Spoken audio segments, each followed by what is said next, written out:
औज़ुबिल्लाहिमिनश्शैतानिर्रजीम बिस्मिल्लाहिर्रहमानिर्रहीम। सैयद तौसीफ़ हाशमी एडवोकेट आपसे मुखातब हूँ। आज का हमारा टॉपिक है कॉन्स्टिट्यूशन ऑफ पाकिस्तान आर्टिकल 184(3), जिसके तहत सुप्रीम कोर्ट आज खुद नोटिस लेती है, किसी केस को टेकअप करती है। इसका आज हम पार्ट टू जो है वो बनाएंगे। पार्ट टू के हवाले से मैं थोड़ा सा बताता चलूँ कि इसको, क्योंकि वीडियो बहुत लंबी हो जानी थी, इसलिए हमने इसको 3 पार्ट्स के अंदर डिवाइड किया है। पहला पार्ट यूट्यूब चैनल के ऊपर मौजूद है। ये सेकंड पार्ट जो है इसको हम देखते हैं। हमने पहले ये जो देखा था उसमें कि जो इनिशियली 1990 तक जो डेवलपमेंट थी 184(3) की, उसको देखा था। उसके अंदर जो केस लॉज थे उसको देखा था। आज हम पार्ट टू को देखेंगे कि पार्ट टू के अंदर जो डेवलपमेंट है 184(3) आर्टिकल की, वो किस तरह से होती है। जो टेक्स्ट है, जैसे प्रीवियस वीडियो में भी हमने डिस्कस किया था कि 184 basically original jurisdiction of supreme court को डिफाइन करती है, और 184(3) जो है वो without prejudice to the provisions of article 199, the Supreme Court shall, if it considers that a question of public importance with reference to the enforcement of any of the fundamental rights conferred by Chapter 1 of Part 2 is involved, have the power to make an order of the nature mentioned in the said article। तो ये इसका जो text है 184(3) का, ये बड़ा clear है। इसमें दो बेसिक प्रिंसिपल्स जो इस्टेब्लिश हो जाते हैं कि सुप्रीम कोर्ट इसके तहत उस उन केसेस को ले सकती है, टेकअप करेगी, जिनमें public question of public importance हो या फंडामेंटल राइट्स की इन्फोर्समेंट का क्वेश्चन हो या मामला हो, उसमें सुप्रीम कोर्ट को ऑर्डर पास कर सकती है।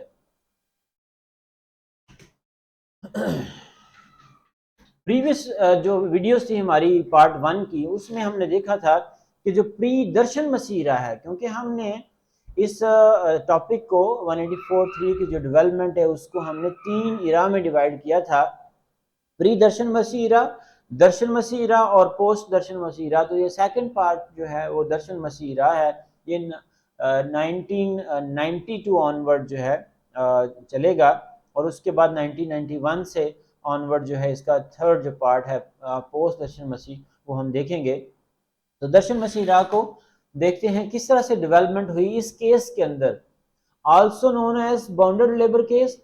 इस केस को बॉन्डेड लेबर केस के तौर पर भी जाना जाता है। Was a turning point in public interest litigation jurisprudence in Pakistan. ये पब्लिक लिटिगेशन, जो पब्लिक इंटरेस्ट लिटिगेशन है, इसके अंदर एक टर्निंग पॉइंट है ये केस जो है। इसके बहुत सारी नई चीज़ें प्रेसिडेंट सेट हुए, और बहुत सारे प्रोसीजरल रिक्वायरमेंट को इसके अंदर से सेट असाइड कर दिया गया, इसके अंदर से रिलैक्स कर दिया गया। किस तरह से, वो देखते हैं हम जी। Darshan Masih judgment expand the scope of article 184(3)। इस जजमेंट ने इस आर्टिकल के जो स्कोप है वो बहुत वाइड ब्रॉडर कर दिया, एक्सपैंड कर दिया। Benazir Bhutto case ruling provides an in depth sight into the political and judicial context, and the Darshan Masih case was decided primarily on the ruling of this case. Benazir Bhutto case जो हमने प्रीवियस पार्ट में डिस्कस किया था, उसकी रूलिंग के ऊपर या उसको प्रेसिडेंट मानते हुए उसकी डिसीजन के ऊपर जो है ना ये बेसिकली केस डिसाइड हुआ। और in this petition Benazir Bhutto challenged constitutionality of the amendment made to the। Benazir Bhutto साहबा ने इसके अंदर जो अमेंडमेंट हुई थी पॉलिटिकल पार्टीज एक्ट 1962 में, and freedom of association order 1978 में, प्रेसिडेंशियल ऑर्डर नंबर 20 ऑफ 1978 के अंदर जो अमेंडमेंट्स हुई थी उसको चैलेंज किया था, और ये कहा था कि the petition claim that the four mention executive actions are violative of fundamental rights under article 17 and 25 of the constitution. और इसमें ये क्लेम किया गया कि जो आर्टिकल 17 और 25 के अंदर फंडामेंटल राइट्स दिए गए हैं, आइन जो देता है, उसको ये वायलेट कर रहे हैं। ये क्लेम था जी। included several other claims and constitutionality of the article 270 of the violation of concept of legal sovereignty and judicial independence। और इसके अलावा मजीद कई इसमें क्लेम्स थे जिनको ये डिस्कस किया गया। तो बेनजीर भुट्टो साहबा के केस को प्रेसिडेंट मानते हुए दर्शन मसीह केस को टेकअप किया गया और डिसाइड किया गया। लेकिन इसके साथ साथ इसके अंदर बहुत सारी नई चीज़ें डेवलप हो गई, इसके स्कोप को एक्सपेंड कर दिया गया। कोर्ट ने हेल्ड किया, the court held in this case that text of article 184(3) is open ended and is not qualified by it's procedural requirements. जब टेक्स्ट को देखा जाए तो कोर्ट ने हेल्ड किया कि ये बहुत ओपन एंडेड है।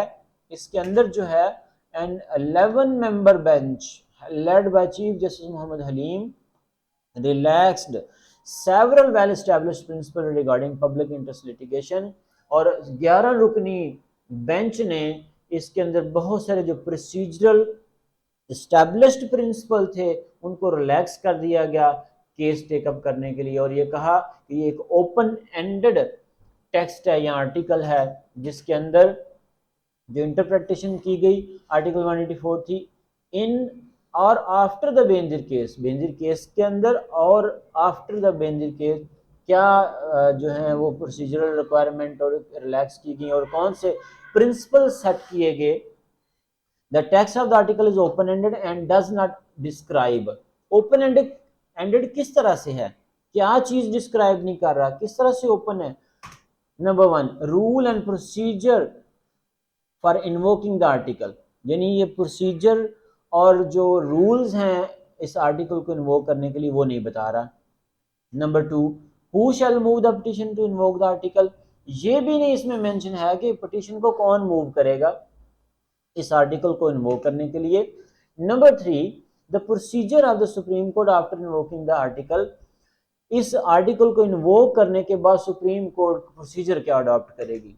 Number 4, that it is confined to the enforcement of the fundamental rights of an individual or extend to the group or class of persons whose rights are involved। ये भी इसमें define नहीं है कि ये जो fundamental right है किसी एक इंडिविजुअल का अगर इन्फ्रिंजमेंट हो रही हो या वायलेशन हो रही हो तो ये इन्वोक होगा, या कि किसी ग्रुप या क्लास ऑफ पर्सन्स का जो राइट है वो इन्फ्रिंज हो रहा है या वायलेशन हो रही होगी तब ये इन्वोक होगा। यानी ये इस तरह से भी कोई चीज़ ऐसी मेंशन नहीं थी। तो न्यू प्रिंसिपल इन सारी चीज़ों के ऊपर के ये भी इसमें मेंशन नहीं है, ये भी मेंशन नहीं है, तो जो मर्जी ज्यूम कर लें।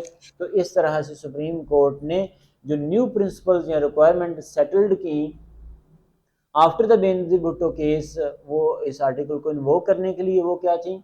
The supreme court has decided that petition invoke article 184(3) need not necessarily be filed by aggrieved party।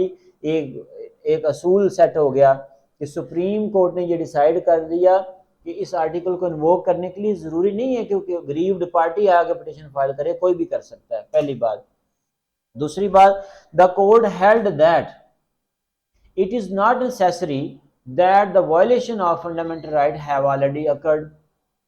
इसके लिए ये भी जरूरी नहीं है कि फंडामेंटल राइट का कोई इन्फ्रिंजमेंट या जो वायलेशन है वो पहले से हो चुकी हो, यानी कि पहले से ना भी हुई हो तो पिटीशन फाइल की जा सकती है या इस केस को टेकअप किया जा सकता है। यानी इस खदशे के पैसे नजर भी कि आइंदा आने वाले में ये जो एक्ट है या जो कोई एक्ट पास हुआ है या किसी का एक्शन जो है गवर्नमेंट का वो फंडामेंटल राइट की इन्फ्रिंजमेंट का बाइस बनेगा इन फ्यूचर, इस सेंस में भी इसको टेकअप किया जा सकता है। The petitioner merely needs to establish that the action is capable of being administered in partial, unjust and oppressive manner। यानी कि पिटिशनर को सिर्फ ये जो है ना एस्टेब्लिश करना है कि ये पार्शल है, अनजस्ट है और ऑप्रेसिव मैनर का एक्शन है, लिहाजा ये इन्फ्रिंजमेंट और वायलेशन ऑफ फंडामेंटल राइट्स का बाइस बनेगा।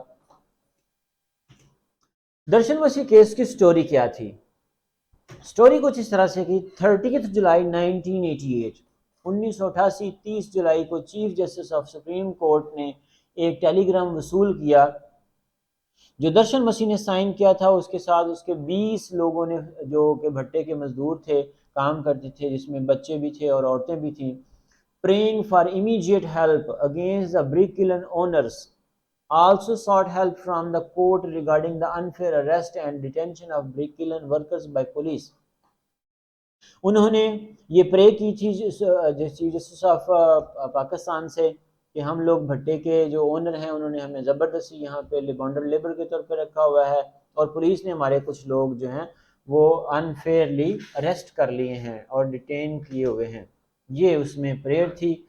अब देखना ये है कि कोर्ट के सामने इस टेलीग्राम के जरिए कौन से या किस तरह के इश्यूज सामने आते हैं। तो issues in front of the court are bonded labour, slavery and unfair arrest by police. ये तीन तरह का जो इसमें मटेरियल था कि बॉन्डर लेबर का केस बन रहा था, स्लेवरी का केस बन रहा था और अनफेयर अरेस्ट बाय पुलिस ये केस, ये तीन इश्यूज जो हैं कोर्ट के सामने थे इस टेलीग्राम के जरिए। उस पे कोर्ट डिसाइड क्या करती है। Now the court had to decide unprecedented procedural questions. Number 1, validity of telegram address to an individual. आज तक ऐसा नहीं हुआ कि कोई टेलीग्राम भेजे और सुप्रीम कोर्ट उसको एज ए पिटीशन एक्सेप्ट कर ले, तो इसलिए इसको अनप्रेसिडेंटेड क्वेश्चन कहा गया। तो सबसे पहला क्वेश्चन तो ये था कि क्या टेलीग्राम वैलिड है इस तरह की सिचुएशन में कि टेलीग्राम के जरिए केस को टेकअप किया जा सकता है और वो भी किसी इंडिविजुअल जज को एड्रेस किया गया हो। Number 2, identify the sub provision of article 184। जैसे आप जानते हैं कि 184 आर्टिकल जो है इसकी 3 प्रोविजंस हैं, नंबर 1, 2 और 3। हम 184(3) की बात कर रहे हैं। तो देखना ये था कि 184 अगर बनती है, ओरिजिनल जुरिस्डिक्शन बनती है, तो कौन सी प्रोविजन के तहत इस केस को टेकअप किया जाए, जो कि bonded labour, slavery and unfair arrest का केस या इशू थे, किस प्रोविजन के तहत इसको टेकअप करना था। तो decide on the method of gathering evidence that it could adopt.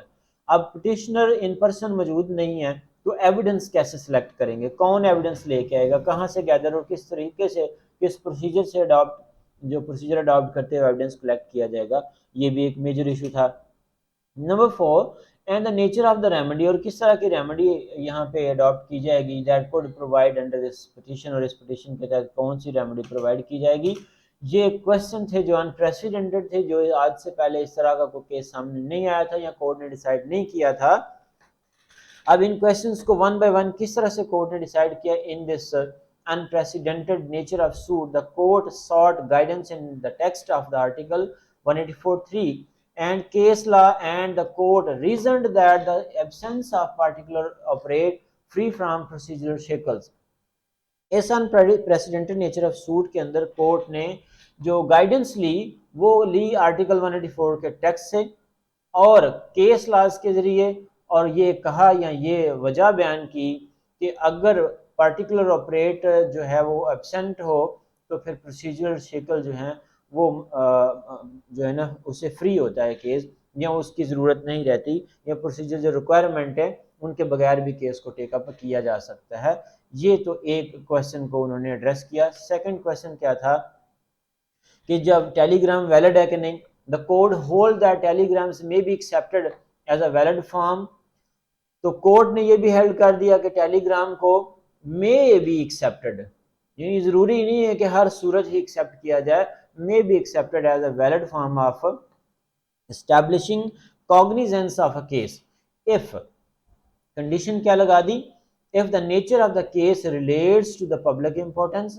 अगर केस जो है वो relates to the public importance issue के रिलेटेड है, as per precedent settled by Benazir Bhutto case, जिस तरह के मैंने पहले बताया था कि इसको बेंजीर भुट्टो केस को सामने रखते हुए इस केस को डिसाइड किया गया। Concerning the question of the nature of remedy, अब एक और क्वेश्चन था कोर्ट के सामने कि रेमेडी किस तरह की होनी चाहिए। The court held that nature and scope of orders that may be passed under article 184(3) is the same as that a case is being heard under article 199। तो यहाँ तक तो ये बात क्लियर होगी कि सुप्रीम कोर्ट ने ये हेल्ड कर दिया कि जिस तरह आर्टिकल 199 के तहत हाई कोर्ट्स रेमेडीज देती हैं या रेमेडीज अवेल होती है वहाँ पे, इसी तरह सेम आर्टिकल 184(3) सुप्रीम कोर्ट को अलाउ करता है, which deals the writ jurisdiction of the high courts as per article 199। any order may be given to direct any person or authority as may be appropriate and it cannot be abridged or curtailed by the law। आप देखते हैं कि 199 के तहत, article 199 के तहत high court जो हैं वो फंडामेंटल राइट्स के इश्यूज को टेकअप करती हैं और उस पर ऑर्डर पास करती हैं किसी पर्सन को या किसी अथॉरिटी को डायरेक्ट करती हैं कि ये काम किया जाए या ये काम ना किया जाए। जिस तरह के हम सेशन जज के कोर्ट में भी जो ये पिटिशन 22A एंड बी करते हैं वो भी इसी आर्टिकल के तहत इनहेरेंट पावर के तौर पर करते हैं। बेसिकली वो पावर हाई कोर्ट की होती है आर्टिकल 199 के तहत। तो लिहाजा सुप्रीम कोर्ट ने यहाँ पे इस तरह से नेचर ऑफ रेमेडी के वाले से ये हेल्ड किया कि जिस तरह 199 के तहत हाई कोर्ट टेकअप करती है मैटर को, इसी तरह आर्टिकल 184(3) है, इसी तरीके से सुप्रीम कोर्ट भी इसको टेकअप कर सकती है। Relying on the text of the Article 199 to determine the scope of remedies given under Article 184(3) allowed the Supreme Court to expand its discretionary remedial powers momentously। और इसी पे ऊपर रिलाय करते हुए सुप्रीम कोर्ट ने यह हेल्ड किया कि जो रेमेडियल पावर्स हैं वो एक्सपैंड हो जाती हैं, लिहाजा इसको टेकअप किया जा सकता है। In the above discussion, the Supreme Court decided that the Article 184(3) not only allowed to have the power, इस आर्टिकल के तहत या जितनी भी डिस्कशन ऊपर हुई है उसमें 184(3) जो है ना सिर्फ उसको ये पावर देता है कि एविडेंस गैदर कर सके, यानी कलेक्शन ऑफ एविडेंस भी कर सकती है सुप्रीम कोर्ट, ना सिर्फ समन पार्टीज को समन कर सकती है, बल्कि power to hear and initiate cases on its own accord, which is Latin translated to suo motu. This is the development that nowadays we consider or interpret this Article 184(3) as a suo motu action. यानी इसमें सारी discussion में ये भी held हुआ कि ना सिर्फ सुप्रीम कोर्ट एविडेंस गैदर कर सकती है, पार्टीज को समन कर सकती है, बल्कि किसी भी केस को खुद से टेकअप कर सकती है, which is Latin word suo motu, यानी सो मोटो एक्शन ले सकती है या खुद नोटिस ले सकती है। ये कंक्लूजन था दर्शन मसीह केस के अंदर। तो supreme Court relax the procedural requirement for initiating the article 184(3). अब ये सारी जो डिस्कशन अभी तक की हुई पार्ट 1 और 2 की, उसका आउटकम क्या है, चंद लाइंस के अंदर इसको कंक्लूड करते हैं। Supreme Court relax procedure, Supreme Court ने प्रोसीजरल रिक्वायरमेंट को रिलैक्स किया आर्टिकल 184(3) की इनिशिएटिंग के लिए। कैसे जी? It can be invoked through information from any reliable sources of information, कि किसी भी रिलायबल सोर्सेज ऑफ इंफॉर्मेशन के जरिए इसको क्या किया जा सकता है जी, इन्वोक किया जा सकता है। यानी ये ज़रूरी नहीं है कि कोई अग्रीव्ड पार्टी ही आके पिटीशन फाइल करे, किसी जगह से भी अगर रिलायबल सोर्स है उसके जरिए से कोई इन्फ्रिंजमेंट और वायलेशन ऑफ फंडामेंटल राइट की इतला मिलती है या पता चलता है तो सुप्रीम कोर्ट इसको टेकअप कर सकती है। The court may take cognizance of any issue of public importance, और जो कोर्ट है वो कॉग्निजेंस ले सकती है किसी भी पब्लिक इंपॉर्टेंस के इशू के ऊपर relating to the violation of the fundamental right, but the fundamental basic जो रूल है वो है फंडामेंटल राइट्स की infringement on its own accord, यानी एज खुद नोटिस उसका ले सकती है अगर पब्लिक इंपॉर्टेंस का इशू हो और फंडामेंटल राइट्स इन्वॉल्व हो। The court to cognizance of the matter on its own volition, यानी कोर्ट जो है खुद से अपनी मर्जी से उसको टेकअप कर सकती है, ऑन इट्स ऑन अकॉर्ड सो मोटो ले सकती है without the existence of an aggrieved petitioner with लिक्विड स्टैंडाई, ये ज़रूरी नहीं है कि अग्रीव्ड पिटिशनर मौजूद हो। तो ये हमारा जो कंक्लूजन था पार्ट 2 का, पार्ट 1 और पार्ट 2 का, कि यहाँ तक ये डेवलपमेंट हुई कि सुप्रीम कोर्ट ने इस आर्टिकल 184(3) के जो विजन है वो ब्रॉड कर दिया, इसमें प्रोसीजरल रिक्वायरमेंट ख़त्म कर दी गई, अग्रीव्ड पार्टी की शर्त ख़त्म कर दी गई कि अग्रीव्ड पार्टी आके इसको फाइल करेगी पिटीशन को, और बहुत सारी प्रोसीजरल रिक्वायरमेंट को इसमें रिलैक्स कर दिया गया। Thank you so much for watching this video. मजीद वीडियोस के लिए कमेंट्स करते रहिएगा। Thank you so much. अल्लाह हाफिज़।